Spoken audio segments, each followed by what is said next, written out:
abonné leen tey aimé tey partagé vidéo yi.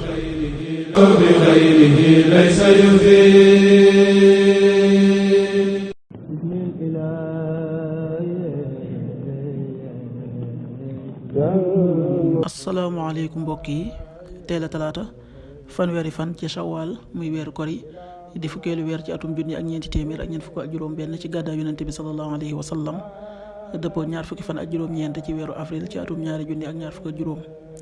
fanweeri fan bokkul ci lim yu fàtti lim bu rafet la kon tey ci talaata ji rafet na. li ñu ciy teetere ak wattandiku moom talaata mooy ku ca watu wala ku ca daloo wala ku ca ñaw. ñaanuk bés bi: yow yàlla, maa ngi lay ñaan nga musal ma ci lottu ak tàyyel ak ragal ak nay ak màggat ak mbugalum bàmmeel. allahumma inni a'udhu bika min al-'ajzi wal kasali wal jubni wal buxli wal harami wa adhabil qabr. allahumma inni a'udhu bika min al-'ajzi wal kasali wal jubni wal buxli wal harami wa adhabil qabr.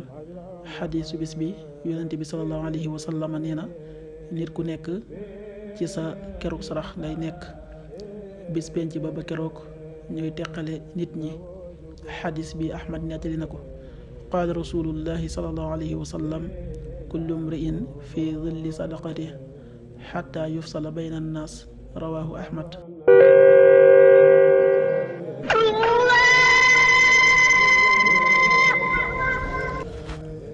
waxtu julli yi: suba waxtu am na tàbbi 5h31, juróomi waxtu yu tegal fanweeri simili ak benn. tisbaar 13h31, benn waxtu wu tegal fanweeri simili ak benn. takkusaan 16h31, ñeenti waxtu yu tegal fanweeri simili ak benn. timis 19h25, juróom-ñaari waxtu yu tegal ñaar fukki simili ak juróom. gee 20h36, juróom-ñetti waxtu yu tegal fanweeri simili ak juróom benn. loolu mooy waxtu julli yi ci Touba ak li ko wër. bu fekkee nekkoo Touba, soo ko féetee penku ñaar fukk ak juróom-ñaari kilomètre ju ne wàññil benn simili. soo ko féetee sowwu ñaar fukk ak juróom-ñaari kilomètre ju ne yokkal benn simili. soo ko féetee Saalum wala Gànnaar, téeméeri kilomètre yu ne yokkal benn simili. jant bi dana fenk 6h46, juróom benn waxtu yu tegal ñeent fukki simili ak juróom benn. di so 19h21, juróom ñaari waxtu yu tegal ñaar fukki simili ak benn. yàlla nanu yàlla nangul te nangul leen, amin.